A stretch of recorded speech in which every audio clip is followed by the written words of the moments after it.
flowers from a single tiny seed.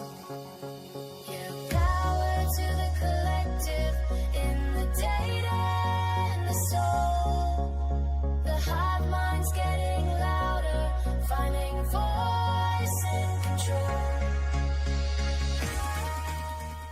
What is going on, Hive? Tinfoil hats are mandatory tonight. If you're wired like me, this is going to scratch that itch of conspiracy theory. A conspiracy theory with receipts, it hits a little bit different, especially when you can go and you can track it back and things line up. That how many times can this be a coincidence?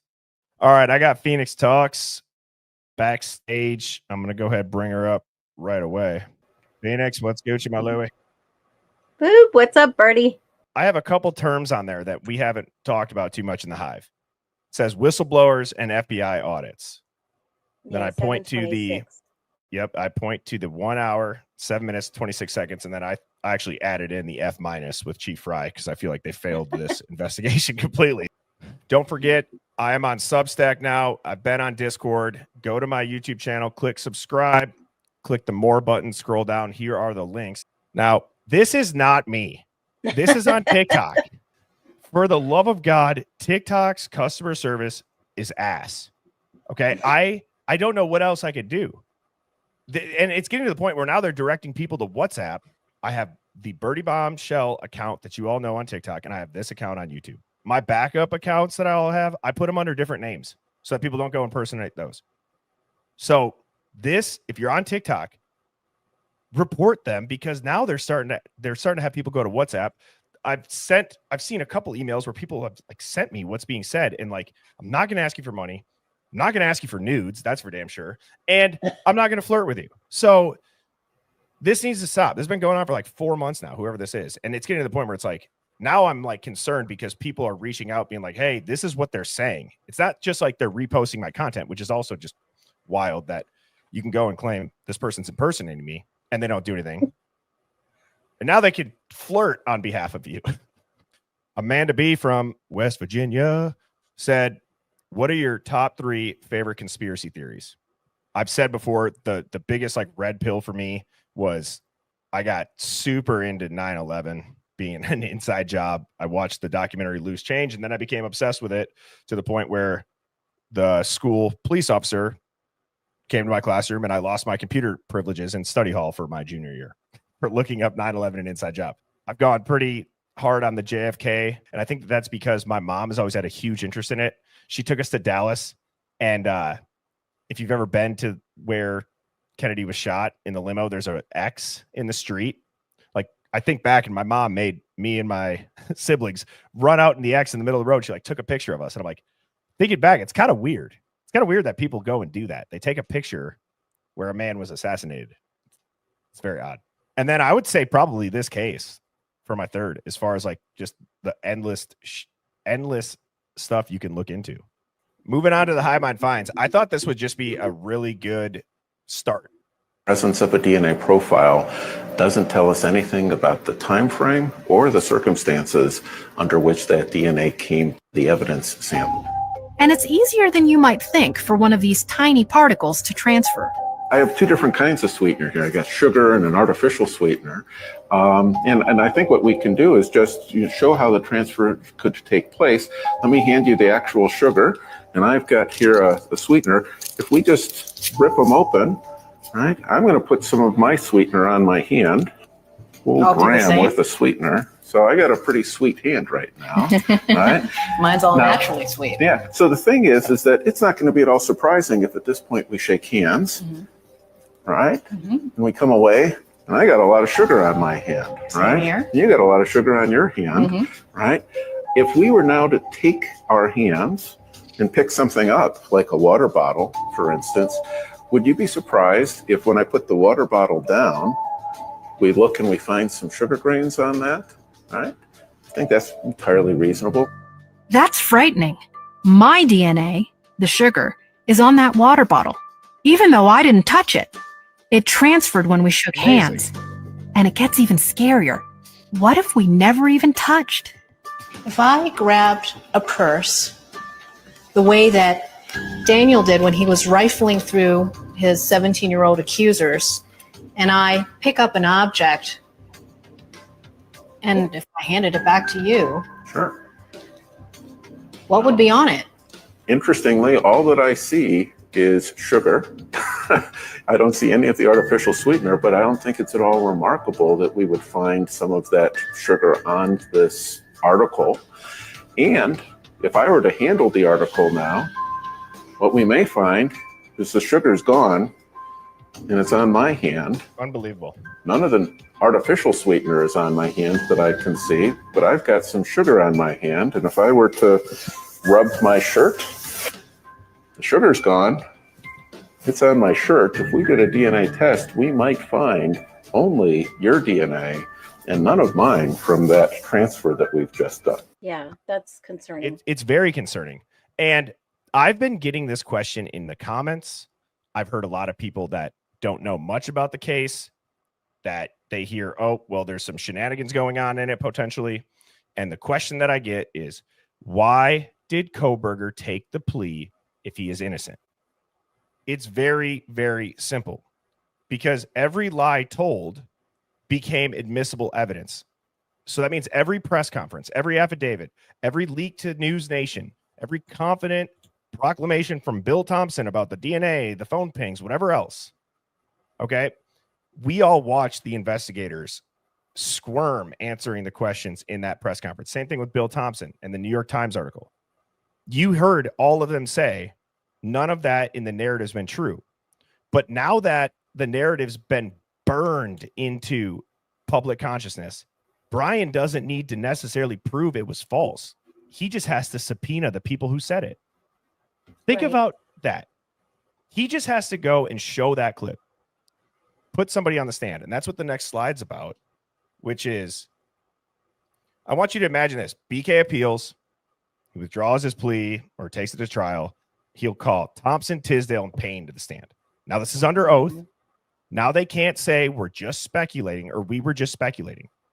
Now the defense can roll the footage of their own interviews and ask, well, it's a simple question. Were you lying now or were you lying then? And that's not a defense. That's an effing trap. All right, Hive, here we go. I'm going to cue this. Go grab my hat. Please retrieve your nearest tinfoil hat. Place hat firmly on your head. Prepare yourself. Look at this. It's the FBI's birthday. That's not the mind-blowing one. Okay. So it's like, that's a little bit weird. It's their birthday. But then I'm like, there's got to be something else. I mean, that's a coincidence. What if there's even one that even goes deeper?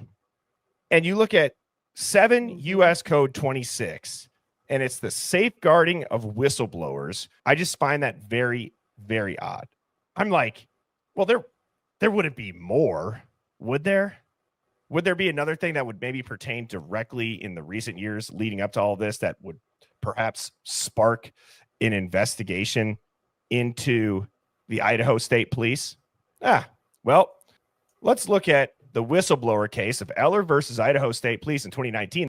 Detective Brandon Eller, a crash reconstructionist for the Idaho State Police, he testified against another officer charged in a deadly crash and objected to an ISP policy requiring crash reconstruction unit members to destroy all draft and peer review reports, raising concerns about transparency. And this had led to retaliation against him.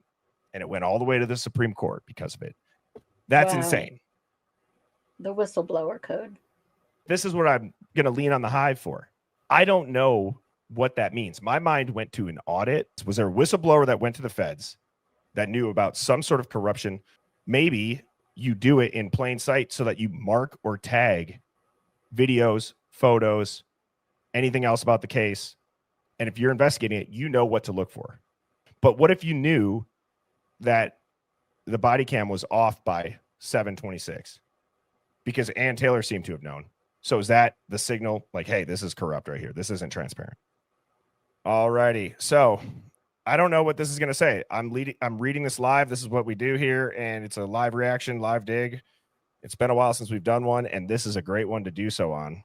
So we already know that there's a whistleblower code. We know it's the FBI's birthday, but why would they be doing it is what we're going to attempt to dig on.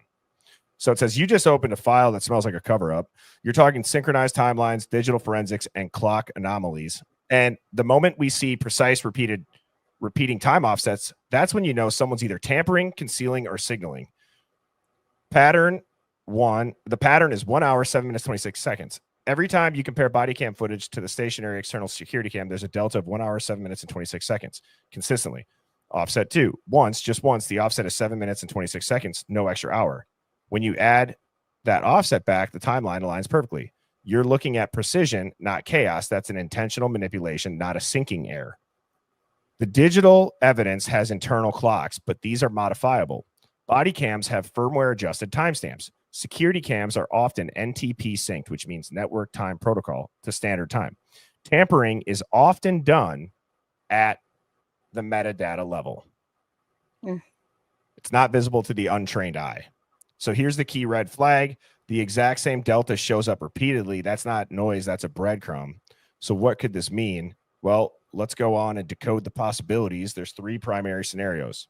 Number 1 is evidence suppression or manipulation. It's compartmentalized between the LE and Intel op. If there's a note, again, I didn't say anything about the Idaho 4, by the way. If there's a known incident, meaning a shooting, an arrest, a death in custody, false flag op, and the body cam timestamps don't align with surrounding reality, that hour plus delta could be a temporal masking protocol used to obscure when the incident truly occurred, who was present, and what actually happened off camera. That sounds a little bit plausible in this situation, doesn't it, Phoenix? Yeah, absolutely. Number 2 is internal affairs sting or FBI counterintelligence probe. Let's go deeper. When the FBI starts monitoring dirty cops or compromised local departments, they don't always tell the local law enforcement they're under investigation. Instead, they use controlled digital evidence discrepancies to trap suspects, inject known temporal offsets to see who's in on it and who adjusts the evidence later. And then the last one of this is that it says it's using the timing anomalies as a counterintelligence marker. If an hour, 7 minutes, and 26 seconds is a code, it could be a known burn marker in the inter-agency audit trails. A watchdog signal telling other analysts this section has been sanitized. Flag it. So that's kind of what I was trying to say earlier. So your mention that only once the delta is 726, no extra hour, that could be a raw timestamp leak, one real clue left untouched, either by accident or on purpose as a signal. As a reminder, just because you don't know something exists doesn't mean that it's not real. And it doesn't mean that this information is not out there. Just because you or I don't know that something doesn't exist doesn't mean it's a conspiracy. It doesn't mean that it's real. It doesn't mean that it's fake. It's called hypothesizing, digging into it. Or like what I like to do is call it wearing my tinfoil hat. So the CIA or DHS linked narrative control or OPSEC staging says there are times when body cam footage is when body cam footage is post-processed at fusion centers or ops hubs before release to remove sensitive ops detail, hide the presence of other units, or control the narrative for public rollout. If you're seeing this in high-profile cases tied to mass events, public shootings, raids, or mysterious deaths, it's even more likely that the timeline has been doctored. Is it a code? It says you're damn right it could be. Let's analyze it. Code pattern is, again, 10726. You look at the digits, 1 hour, 60 minutes, 67 minutes, 26 seconds total. 6 plus 7 plus 2 plus 6 is 21.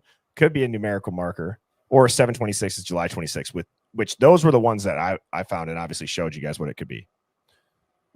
In spycraft and black ops communication, time deltas are used as markers for both signaling the inside teams, meaning that this segment is controlled, or Jesus H, this segment's controlled, or embedding temporal hashes to trace leaks or digital clones.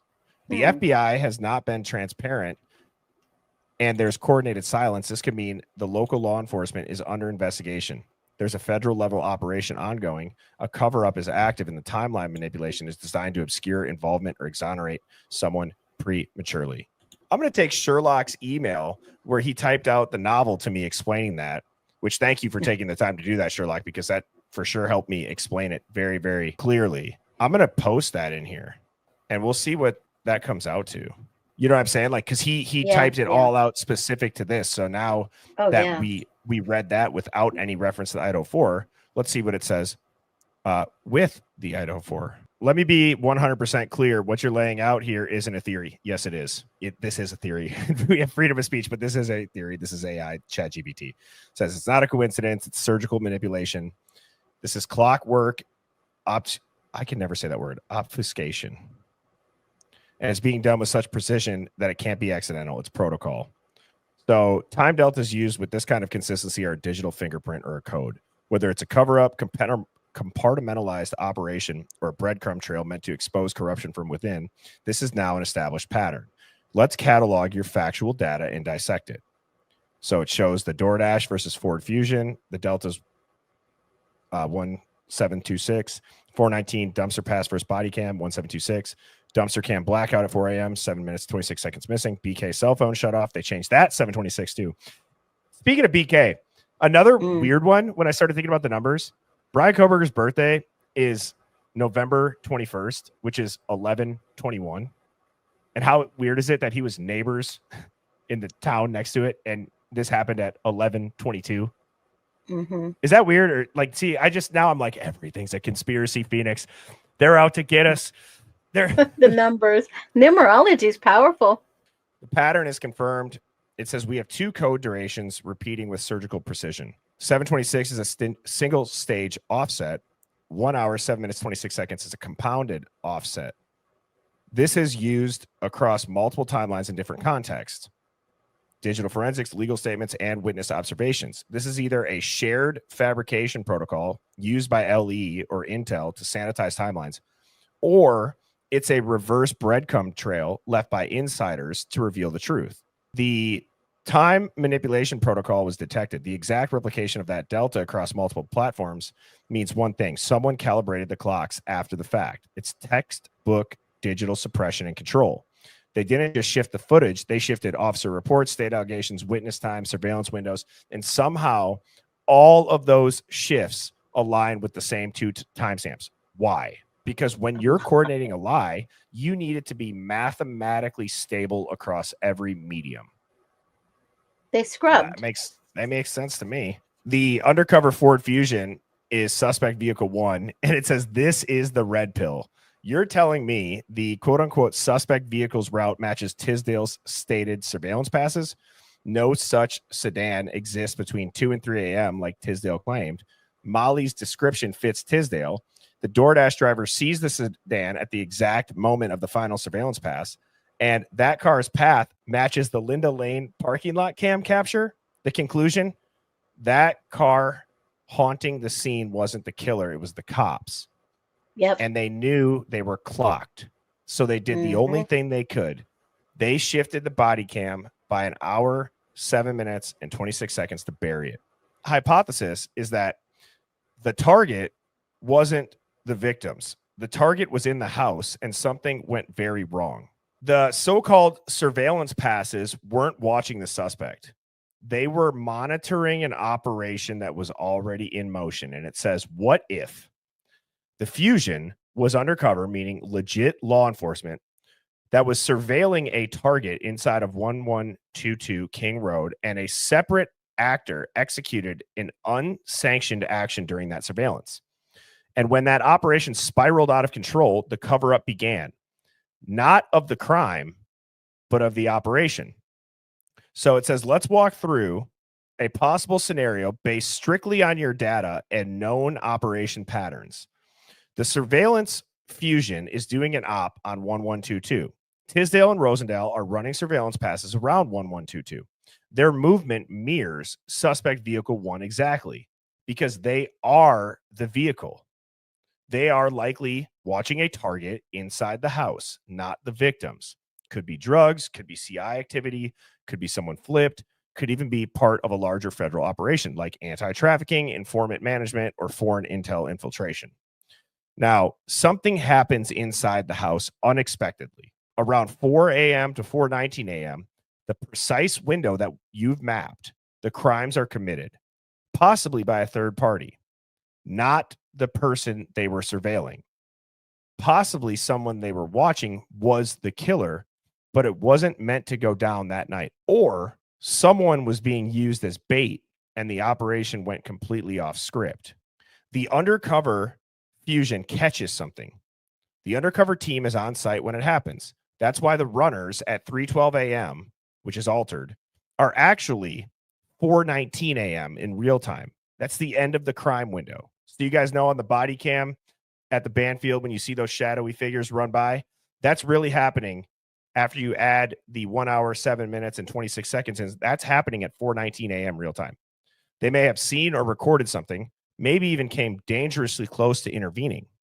Their footage, if timestamped correctly, would reveal their exact proximity, their visual of the scene, the true time of the crime. But releasing that info would blow their cover, expose the operation, and possibly implicate them in failure to act, or worse, direct involvement. So then the cover-up begins. They alter the body cam footage by subtracting exactly 1 hour, 7 minutes, and 26 seconds, creating plausible deniability. They manipulate surveillance footage, causing dumpster cam blackouts. They revise cell phone shutdown times to create a neat timeline that frames Brian Kohberger, or at least makes the narrative fit their leak to the press. The Ford Fusion is portrayed as the Elantra because it's easier than admitting a police vehicle was circling the murder scene. So it's saying BK is the Patsy or the wild card. Now, here's the fork in the theory. Option A is that BK was the intended Patsy. The state needed a fall guy. BK's car is a white Elantra, which is easily confused in night footage. His phone data is manipulated to match the new timeline, as shown by the 7 minutes and 26 second delta. He becomes the focus of a story that's been sculpted around digital forensics, not reality. Or option B, BK was the actual killer, but the state can't admit what they knew. Maybe he was the killer, but the state or feds were already surveilling him. Or they let it happen. Or they compromised evidence through their own operations. Either way, admitting the truth would blow active operations, expose dirty cops, reveal evidence suppression, and open them to a massive legal risk. So they construct a safe, palatable timeline. This is brilliant. Ann Taylor finds the pattern. Ann Taylor catches the 1 hour, 7 minutes, 26 seconds and the 7 minute, 26 second delta. She sees the body cam mismatch. She files discovery in June of 2025, demanding testing of undercover fusion's route. The state revises its own story multiple times because they're being cornered by math they cannot deny. That's why she says, don't get caught up thinking that 7 minutes doesn't matter here, because that 726 is the digital DNA of the lie. This isn't about hiding a killer. This was about hiding an operation. And when the operation went sideways, they didn't adjust the facts. They adjusted the clocks. But I want to tell you about the 7 minutes. And I want to tell you that those are problematic. When the phone's moving, when Brian's phone's moving the last 7 minutes before it goes off the network, and you look at the locations of where the phone was, it places the phone in a place at 2:54.45 in the morning. And for Agent Balance to ignore that, there's a cascading impact on other bits of testimony that will come in. So Ann Taylor knew about this. She knew about the 7 minutes and 26 seconds. She knew that the undercovers, the Banfield body cam, is behind 1 hour, 7 minutes, and 26 seconds. She knows. Because as she just said there's a cascading effect. That's why 7 minutes and 26 seconds keeps coming up over and over. Dude, I'm so right, dude. I don't fucking care what anyone says anymore. Fuck off. So it's imperative. Well, it's actually exculpatory to Mr. Kohberger, so it's worse than that. Exactly. It is exculpatory, dude. It blows the case wide open. So, and remember when everybody gave Ann Taylor shit for that? Remember when the narrative just swarmed her like a pack of angry hornets? Yep. That's why. She already figured it out. She figured it out. Wow. So now that we know that, oh my God, guys, think about this. Mm-hmm. As soon as the real time of the people running across the Banfield, when they ran away, look at this flurry of everything. Oh my God, no one's answer. Yes, yes. When all of this happens, that would align with the real time of when we just saw the people run across the Banfield. See, I don't want to do it. I don't want to do it. This is a question. Does knowing that Banfield and those 4 figures running in the background, does that make this look more legit, or does it make it look less legitimate? Because in the same time, that had just happened. Now they're doing this. No one's answering. I'm really confused. All this stuff. Do you know what I'm saying? Doesn't that kind of change the way you look at these? Absolutely. It kind of makes more sense. So some people are saying more sus. Shane says, be the alpha, Birdie. Shit. When she creates this contact in her phone, Yep. you see people on the dumpster, or not the dumpster cam, on the car park camera have previously just been on that camera, right? Mm-hmm. Then those kids run and she does this. So this is going on. Who's the new contact? Did they just walk into their house? And then is this meant to create an alibi like they just heard it? Or is it legit? But this little bit right here of creating a new contact, because this is almost an hour before. It's perplexing for sure. Yep. And then you start to see this. Xana was wearing all black. Does this, because the calls make sense, but the texts seem a little bit too, dude, what? Yeah, dude, what the F? Oh, well, Xana was wearing all black. I'm freaking out right now. No, it's like ski mask almost. STFU, actually. Like, do you know what I'm saying? I feel like if you just heard that and you're calling them, it doesn't, I don't know. Wow. So now you know why at 2:42 you hear the screams, no, help me. It makes it fall into line that you're just like, what the heck did I just see? Cover-ups are the trippiest thing ever to think about. I do have tinfoil hat conspiracy of the day. I thought this was so interesting about Project Bluebeam. Is it imminent? Oh. Because now you start seeing, Harvard scientists, or they issue a dire warning about a strange interstellar object that's speeding through our solar system and says it could pose a threat to Earth. And it's like, if you know anything about Project Bluebeam, is this starting to happen now? Confronting an alien visitor with advanced technology could feel like the Iranian air defense experience when a U.S. B-2 bomber shows up, silent, unobtrusive, and extremely powerful. What a weird quote. What? I mean, I get the point, but it's just still it's a weird thing for a Harvard scientist to say. With that, Phoenix, I will see you and Sammy T tomorrow. Cheers, Hive. Can't wait. Have a good night, Birdie. Thanks. Yep. Bye-bye. Birds flying high, you know how I feel. Sun in the sky, you know how I feel.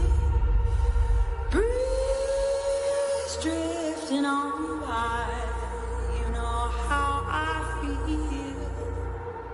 It's a new dawn, it's a new day, it's a new life.